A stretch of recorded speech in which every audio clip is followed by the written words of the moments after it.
E quero convidar o Dr. Luiz Alberto dos Santos, subchefe de ação governamental da Casa Civil da Presidência da República.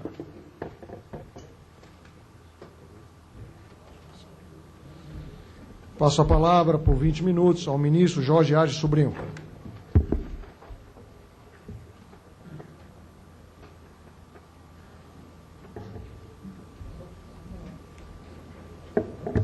Alô? Senhor deputado Sérgio Brito, presidente da Comissão de Fiscalização e Controle da Câmara, é uma alegria para mim voltar aqui mais uma vez para compartilhar com os membros da comissão e os demais parlamentares, servidores da Câmara, assessores, jornalistas e meus companheiros de mesa, de mais um debate da maior importância, como todos os que precederam aqui nesta comissão. É para mim uma satisfação voltar cada vez aqui à Casa dos Representantes do Povo Brasileiro para discutir temas de interesse da nossa sociedade. Particularmente nesta oportunidade, discutir a parceria para um governo aberto, da qual o Brasil está participando na condição de cofundador e de membro do comitê diretor, junto com os Estados Unidos da América do Norte, é de especial significado. Eu iniciaria a minha apresentação, cuidando para não ultrapassar o tempo que me foi assinado de 20 minutos, fazendo uma rápida explanação das razões pelas quais o Brasil foi escolhido. Foi o primeiro país a ser convidado pelo presidente Barack Obama para, ao seu lado, ser o co-lançador dessa iniciativa. Em seguida, acrescida por mais 6 outros países das diversas regiões do mundo. Por que o Brasil? Eu diria que, na nossa avaliação, pelo que o Brasil já vinha avançando e progredindo com grande esforço, rompendo uma cultura que, sem dúvida nenhuma, não é da nossa tradição, de abertura governamental. Eu diria que nos últimos 10 anos, aproximadamente, efetivamente deu passos importantes que justificam, que explicam por que o governo norte-americano dirigiu-se, antes de qualquer outro, ao Brasil para, junto consigo, lançar essa iniciativa. Aqui eu trago uma linha do tempo de avanços em matéria de transparência pública no nosso país. Eu diria que nós começamos aí no ano 2000, com a Lei de Responsabilidade Fiscal. Este, a meu ver, é o primeiro marco, onde, em termos de legislação, nós temos previsões específicas, mandatórias, de transparência, de publicidade a informações. Claro que no campo estritamente fiscal e orçamentário, no caso, a Lei de Responsabilidade Fiscal. Nesse mesmo ano de 2000, a iniciativa de lançamento de uma nova forma de licitação para compras públicas, o pregão eletrônico, também coloco como um avanço, um ponto importante em medidas assecuratórias de transparência. Aí já não apenas a transparência fiscal de números, mas a transparência na prática de um ato da maior importância, que é a licitação para a realização de compras governamentais. Em 2004, o lançamento do Portal da Transparência é outro marco, sem dúvida nenhuma, histórico na evolução das medidas de abertura de informações, de abertura de governo em nosso país. O Portal da Transparência, sobre o qual eu me deterei um pouco mais logo adiante, lançado em 2004, procurou responder exatamente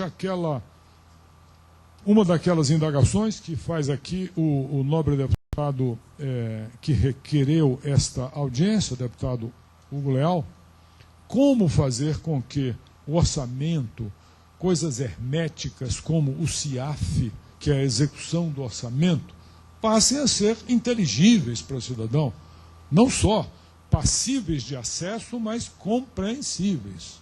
Uma vez que o CIAF somente os senhores parlamentares, muito bem assessorados por alguns ciafeiros pós-graduados, porque aquilo exige realmente uma pós-graduação, têm condições de compreender.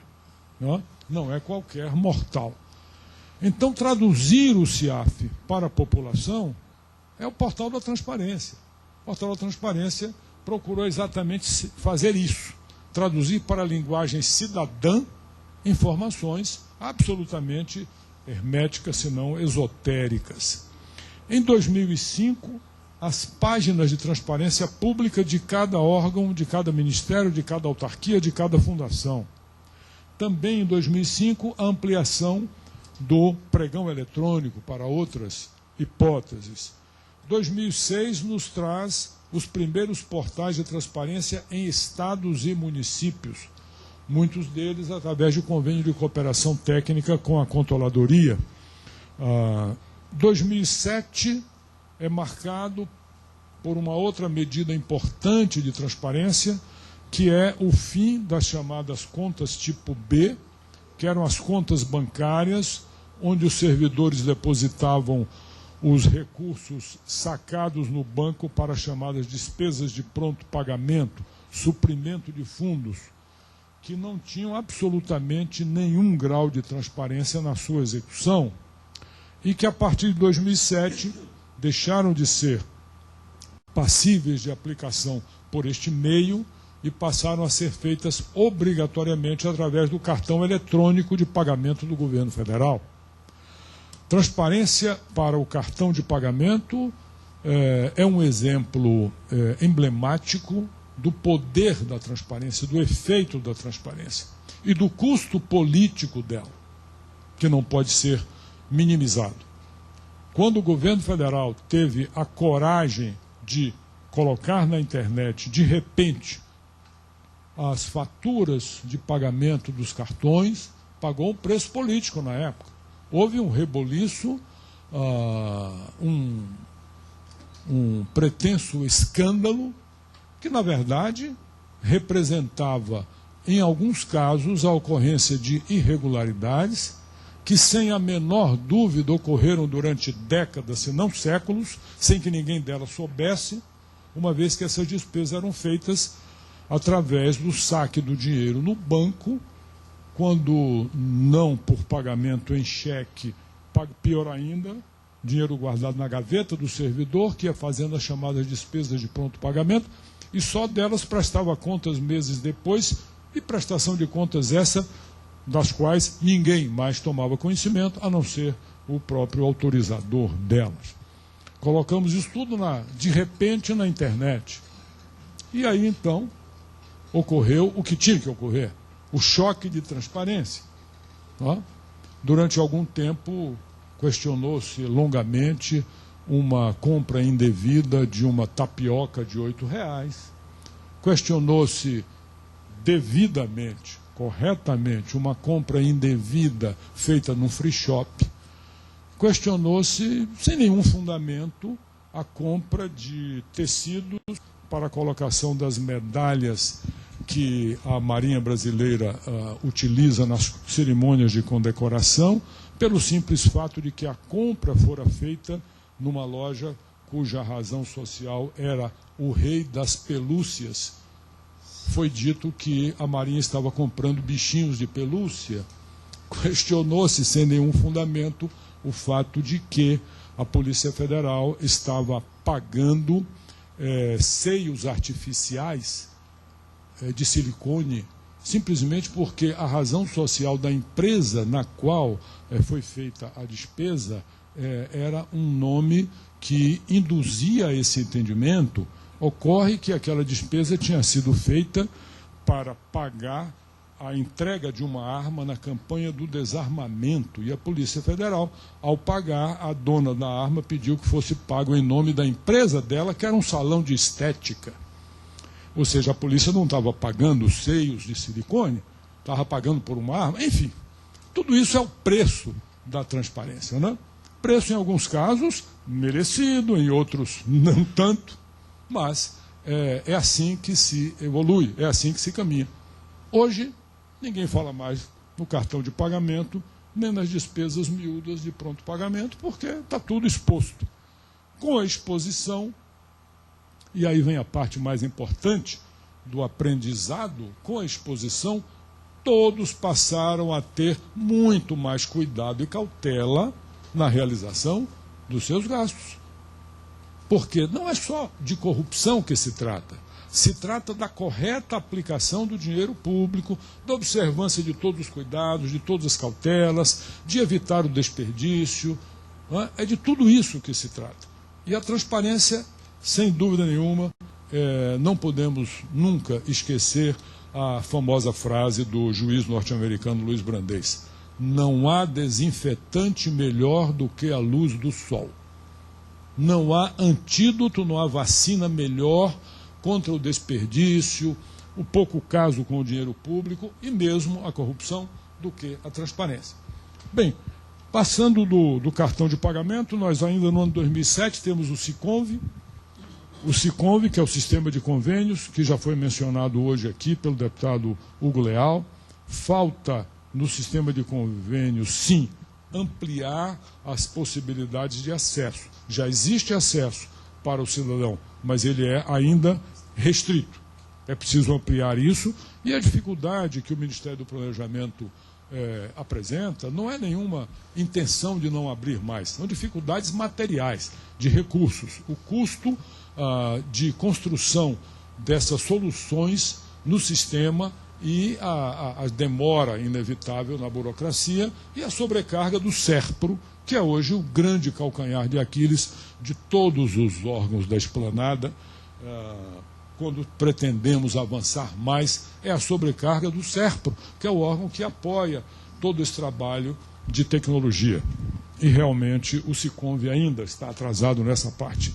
Em 2008, um outro passo na transparência pública veio com a abertura no site da CGU do cadastro de empresas inidôneas e suspensas, que é o site onde nós concentramos as informações de todos os órgãos públicos da administração federal, do Poder Executivo ou de fora dele, incluindo o TCU e outros poderes, e também dos governos estaduais que quiseram aderir, para que seja divulgado, num lugar só, o nome de todas as empresas declaradas inidôneas por fraude em licitação e outros ilícitos contratuais ou suspensas temporariamente, para que se possa dar eficácia real à previsão da Lei 8666, que sempre foi no sentido de que a empresa punida por um órgão público não pode fornecer mais a nenhum órgão público, e não somente aquele que lhe aplicou a pena.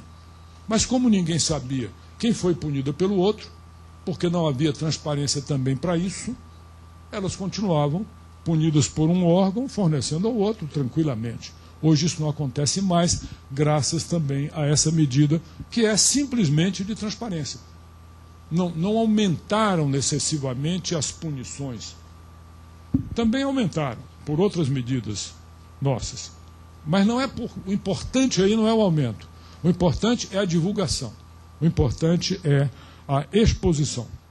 Em 2009, esta Casa aprovou a Lei Complementar 131, que tornou obrigatório para a União, Estados e municípios, claro que gradualmente, respeitando as circunstâncias de cada esfera do sistema federativo, gradualmente, em 4 anos, a obrigatoriedade de expor os dados de execução orçamentária em tempo real.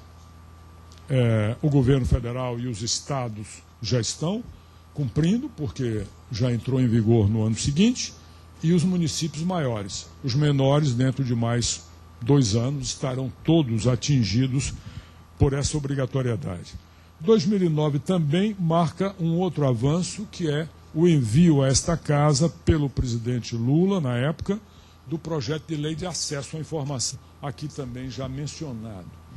Esse projeto de lei de acesso à informação que ainda está, infelizmente, parado no Senado, foi grandemente aprimorado e aperfeiçoado aqui na Câmara, superados algumas das suas falhas aqui na Câmara, e lamentavelmente está, eu espero que temporariamente, barrado na sua tramitação, que devia ter sido célere, que nós esperávamos que tivesse sido possível a presidente Dilma Rousseff sancioná-lo em maio, no Dia Mundial de Acesso à Informação.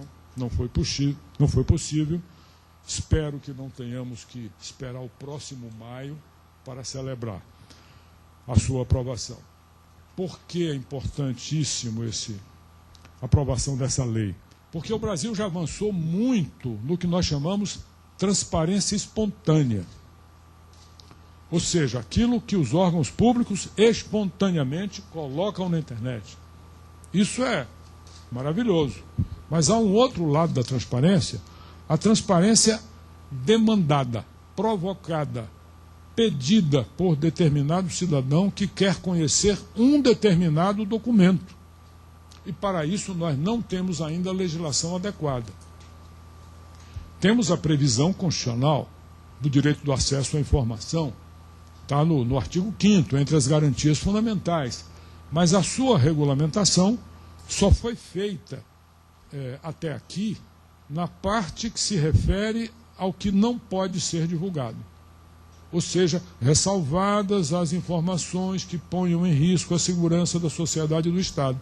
Essa parte foi regulamentada. A parte principal não foi regulamentada. Ou seja, dizer como o cidadão pode pedir, a quem se dirigir, qual a forma de fazê-lo, quais os recursos que ele tem se lhe for negada a informação. Tudo isso, quais os prazos para o servidor público lhe dar a informação, qual a punição para o servidor público que se negar a dar a informação sem justificativa.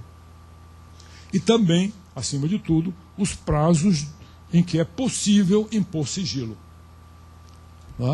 5 anos, 15, 25, com uma renovação só. A forma que saiu daqui desta casa e a forma que nós esperamos que seja aprovada. E este, digo aqui incidentalmente, é o único ponto que o Brasil ainda falta preencher para ter a nota máxima nos critérios atuais do OGP. De 16 pontos da pontuação máxima possível, o Brasil tem 15. O que falta é essa lei de acesso à informação. Em 2010, novos passos foram dados, portal da Copa, portal das Olimpíadas e atualização diária do portal da transparência. Vale dizer, todos os gastos feitos até ontem à noite, por todos os órgãos federais, estão no portal da transparência da CGU hoje pela manhã. Durante a noite, as equipes trabalham para alimentar o portal a cada dia com todos os dados de todas as despesas, empenho por empenho, liquidação por liquidação, ordem de pagamento por ordem de pagamento. Poucos os países do mundo têm algo semelhante. É por tudo isso que, em 2011, o Brasil é convidado para ser um dos cofundadores, lançadores dessa iniciativa do governo aberto. Próximo, por favor. O portal da transparência, na sua conformação atual, muito rapidamente, ele nos mostra... Avança.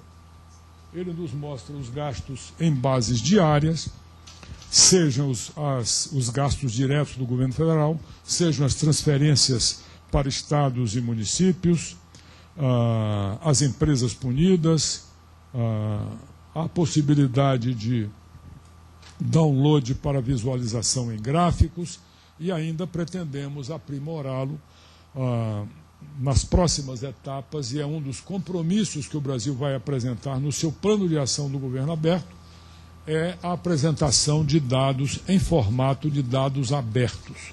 Significa a possibilidade do usuário pegar esses dados, manuseá-los, retrabalhá-los, cruzá-los e fazer as pesquisas e análises que ele quiser. Este é um dos próximos avanços que nós vamos ter no portal da transparência. Ainda continuando no próximo agora, aí, temos o total de valores expostos no portal, 8 trilhões de reais já, dos orçamentos desses anos,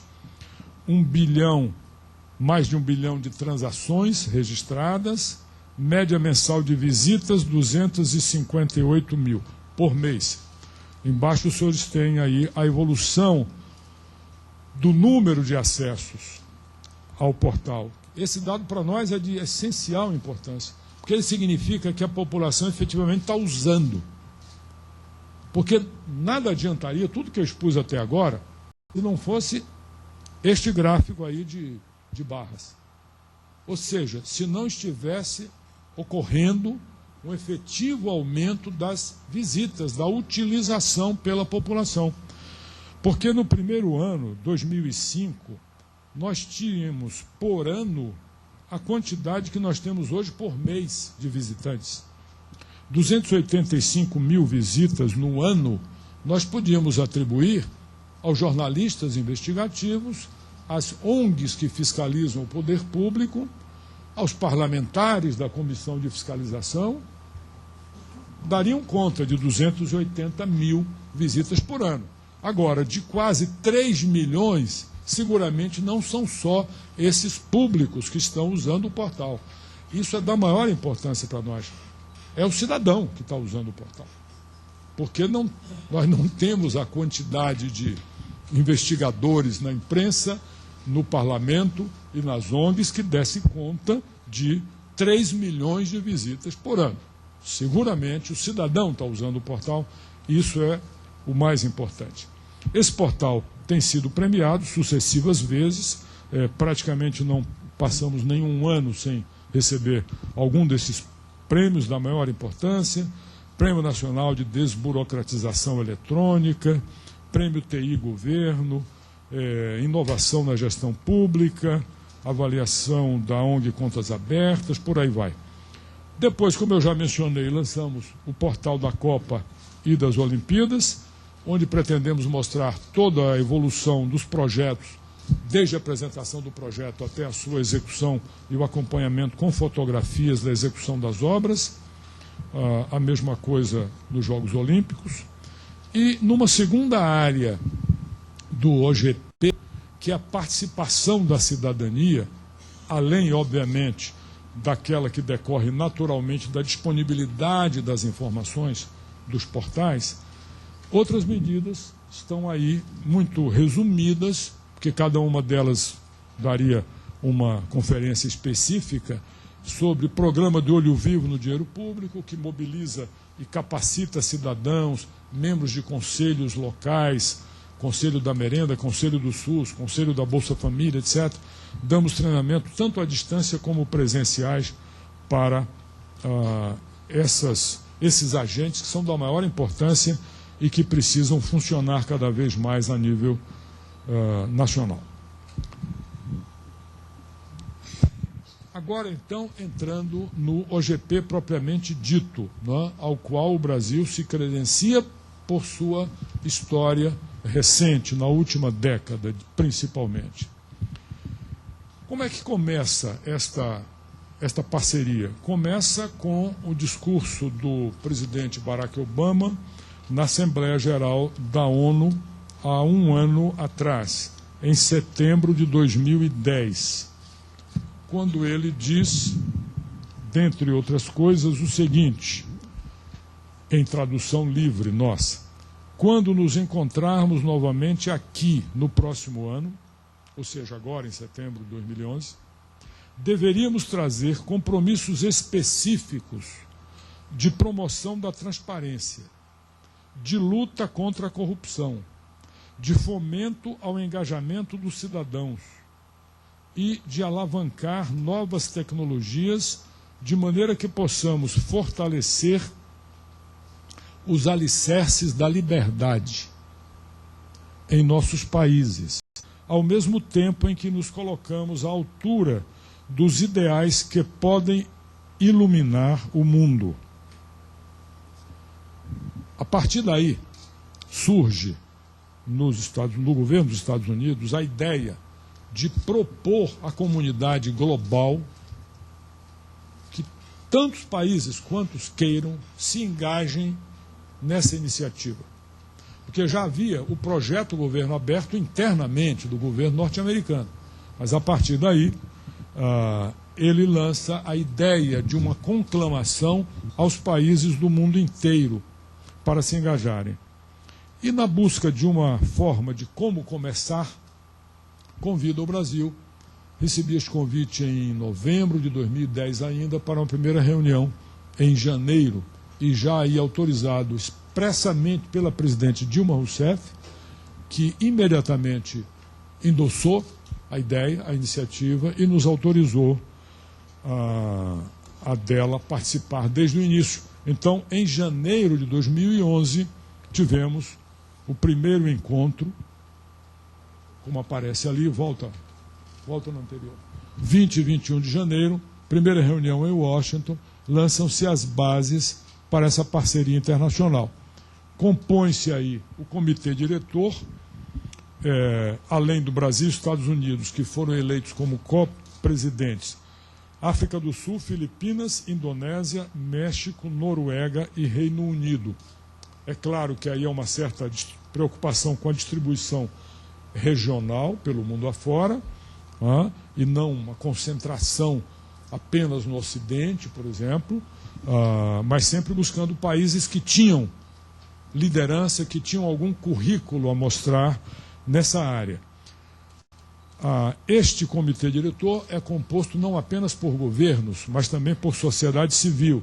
Estão aí enumeradas as ONGs de diferentes países, no caso do Brasil, o INESC, Instituto de Estudos Socioeconômicos, o Instituto Mexicano pela Competitividade, o IBP, que é o Instituto de Parcerias Orçamentárias, e vários outros, como integrando, pelo lado da sociedade civil, a iniciativa desde o seu início.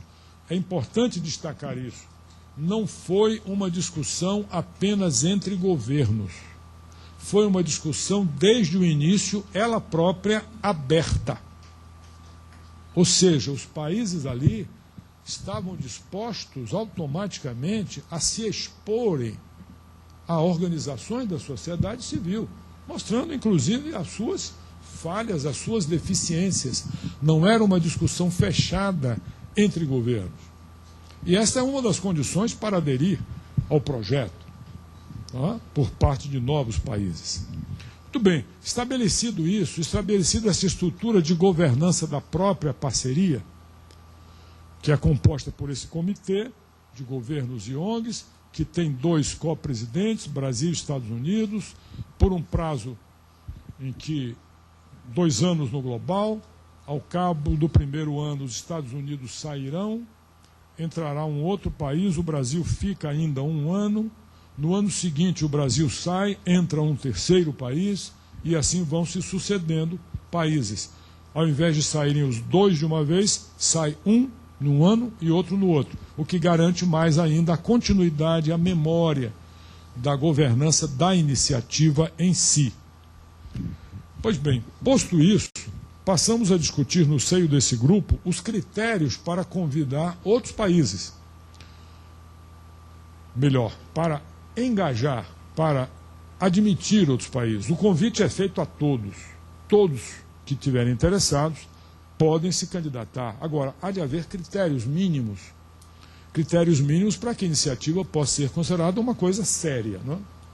E não uma brincadeira de um clube de festejos. É preciso que haja exigências mínimas. Quais são elas? Transparência orçamentária, acesso à informação, divulgação de declarações de bens por autoridades e mecanismos de participação social e liberdades civis. A forma de medir quais os países que atendem ou não atendem isto aqui, evidentemente colocou para nós um problema importante desde um primeiro instante. Volto um pouco Volta. Indicadores e índices objetivos, como está ali embaixo. Foi o que procuramos encontrar. Quais seriam os indicadores mais objetivos possíveis que evitassem qualquer possível crítica de discricionariedade, de subjetivismo, de parcialidade na admissão dos países. Tá? Então buscamos critérios de dados já desenvolvidos por outras entidades independentes. Banco Mundial, IBP, que é essa ONG internacional especializada em orçamento aberto, Transparência Internacional, entidades desse tipo, suficientemente conhecidas, com inquestionável, e que não tem nenhuma dependência de nenhum governo, de nenhum país A ou B. Essas entidades tinham já ou uma pesquisa pronta que dava a nota, a avaliação dos países na sua área, ou trabalhos que permitiam extrair dali uma avaliação. Exemplo, transparência orçamentária. Como é que vamos medir quais os países que têm ou que não têm? Pedimos ao IBP, que é esse instituto, que é uma ONG sediada em Washington e de âmbito internacional, um estudo que eles têm, que eles fazem uma pesquisa bienal nos vários países, onde eles levantam o seguinte: o país publica a sua proposta orçamentária amplamente, o país publica o orçamento aprovado, coisas que para nós são absolutamente óbvias, né? Imaginávamos que todos os países do mundo publicassem. Não é bem assim. Terceiro, o país publica o balanço aprovado por um órgão de controle externo da execução do orçamento? Nem todos os países o fazem. Quarto, o país dispõe de um documento chamado Orçamento Cidadão? 4 itens. Portanto, os países, para serem admitidos no OGP, precisaram mostrar que atendem a pelo menos 2 desses 4 itens. O Brasil atende aos 4. Nessa área nós estamos muito bem. Mas a regra geral não é assim. Critério acesso à informação. O país tem ou não uma disposição constitucional que assegure como garantia do cidadão o acesso à informação. Segundo, o país tem ou não tem uma lei aprovada, ou pelo menos um projeto de lei encaminhado ao seu parlamento. Aí é que o Brasil ficou um pouco abaixo do ideal, porque tem a previsão constitucional, tem o projeto de lei no Congresso, mas não tem a lei ainda aprovada. É o único ponto nos 16 que o Brasil não emplacou. Divulgação de declarações patrimoniais pelas autoridades, sim. Tanto os eleitos como as altas autoridades do Poder Executivo têm que apresentar a sua declaração. Liberdades civis e participação social. Aí o Brasil, nada de braçada, não é? Como se diz no popular. Porque nós temos iniciativa popular de leis, nós temos conferências nacionais praticamente em todas as áreas de políticas públicas, somente as realizadas nos últimos 8 anos se contam pelas dezenas. Agora nós vamos realizar no próximo ano uma conferência nacional sobre participação social, depois de termos realizado sobre praticamente todas as políticas públicas em todas as áreas, educação, saúde, etc, etc. Então, nessa área, liberdades civis e participação, o Brasil é realmente um dos países líderes no mundo. Bom, com esses critérios, chegamos a essa lista de 70 e poucos países, 79 países. Com essa distribuição por continente, África, Américas, Europa, Ásia, e aqui estão em ordem alfabética. Os países que estão aí na letra verde são os que estão no comitê diretor, são o núcleo inicial, e os demais são os países que receberam a carta de convite, indicando quais os critérios que eles deveriam apresentar para poderem engajar-se nessa iniciativa. Porque o país pode, segundo o nosso critério, atender aos critérios mínimos, mas não ter interesse, ou porque não quer assumir novos compromissos para avançar mais, porque isso aí não basta. Tem que se comprometer em novos avanços no seu plano de ação. E também tem que se comprometer a aceitar ser avaliado por um mecanismo independente, que não é coisa muito simples para alguns países. Muito bem, qual é a próxima etapa? Próxima etapa já ocorrida. A partir dali, 11 e 12 de julho, tivemos a reunião do comitê diretor e o evento de apresentação do OGP aos novos desse conjunto de 79 que compareceram a Washington na reunião de julho. Foram cerca de 50, minha assessoria está ali, 60 países. Desses 79, 60 compareceram, o que é uma primeira manifestação de interesse, não quer dizer ainda que assinaram. Nessa reunião foi apresentada a estrutura, foram apresentados alguns exemplos bem-sucedidos, foi organizado um corredor de inovações com exposições por empresas de tecnologia, como Google, IBM, Microsoft e outras, que é o fundamental também apoio para esta evolução. Os passos para a participação na OGP foram expostos aos países, atender aos critérios mínimos e aceitar que vão ter que apresentar nos seus planos projetos que atendam às 5 expectativas comuns, indicar a intenção formalizada numa carta, efetuar um processo amplo de consultas públicas com as organizações da sociedade civil do seu país, não é um plano para ser elaborado de forma fechada, desenvolver, enfim, o seu plano de ação com compromissos concretos e aceitar submeter-se a uma avaliação por um mecanismo independente. Ou seja, o país fará o seu próprio relatório de autoavaliação quanto ao seu progresso na implementação do plano, periodicamente, e cooperará com o mecanismo independente, que fará um relatório independente. Atendendo a isso, o país endossará a declaração de princípios e apresentará o seu plano. Como já foi dito aqui pelos que me antecederam, essa declaração é voluntária e não vinculante, não é mais uma convenção internacional, é uma iniciativa multilateral entre iguais e não vinculante.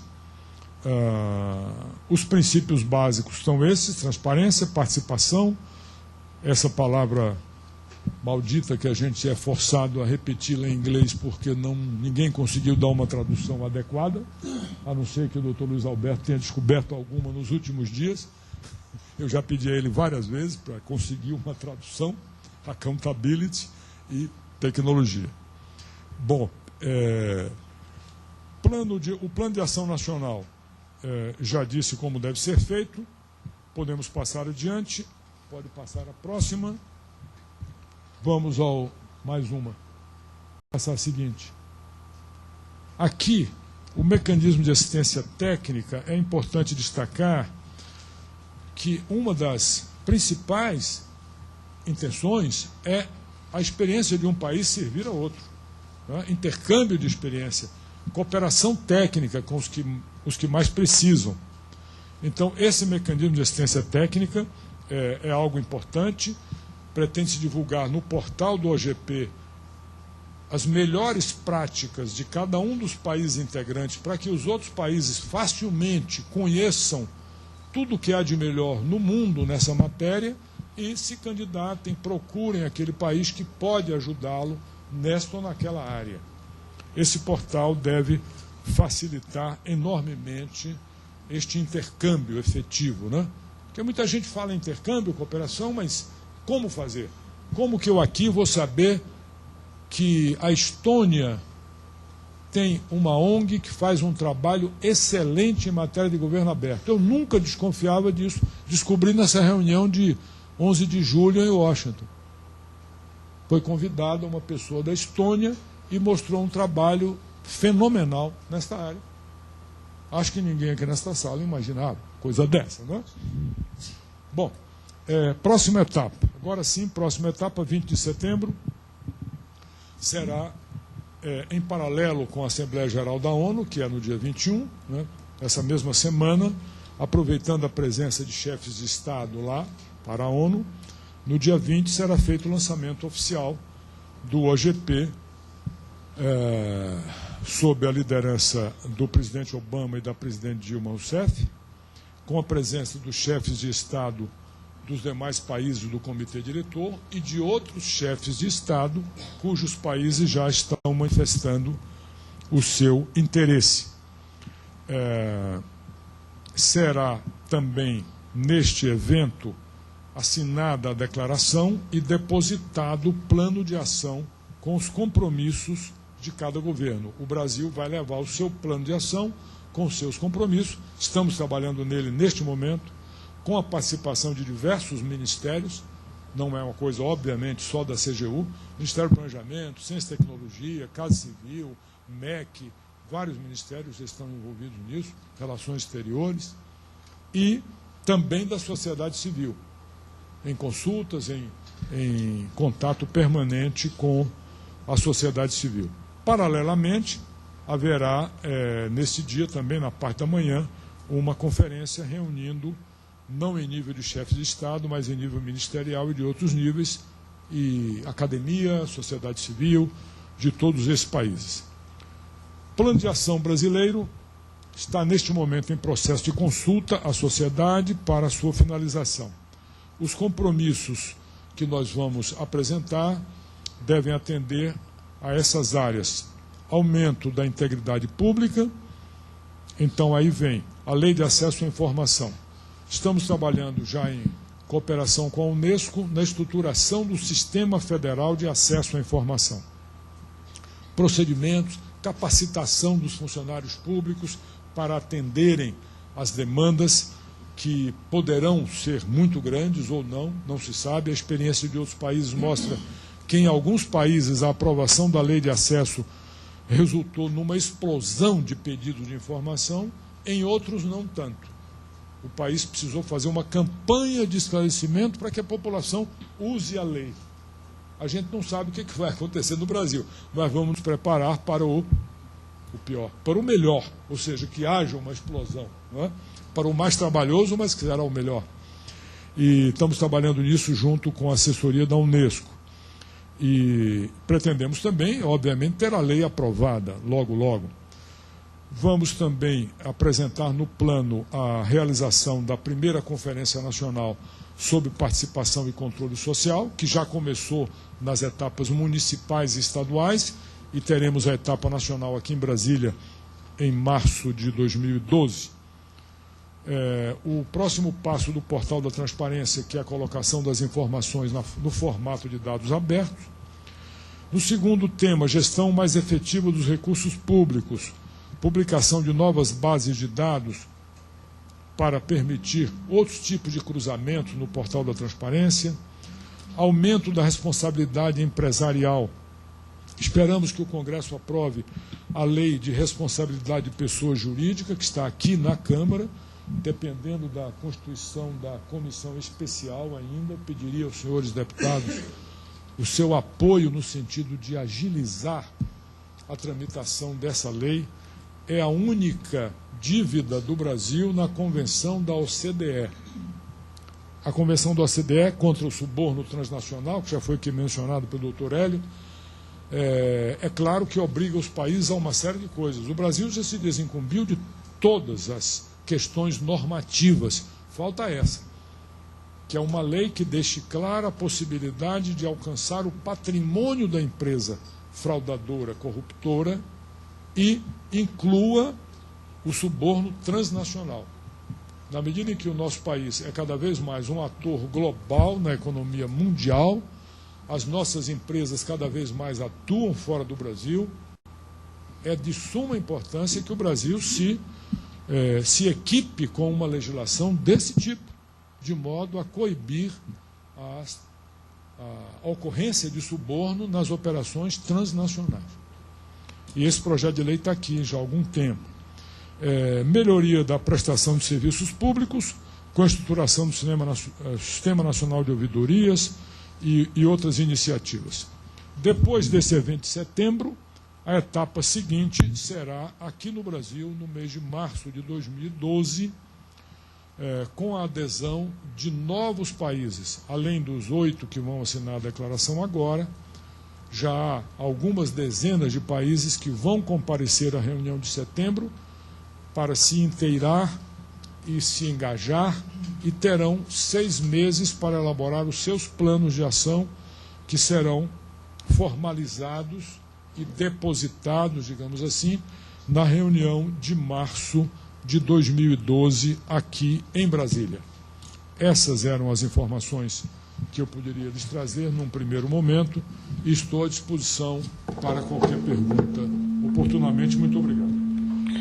Quero agradecer ao ministro Jorge Arges Sobrinho, ministro-chefe da Controladoria-Geral da União, pela sua exposição.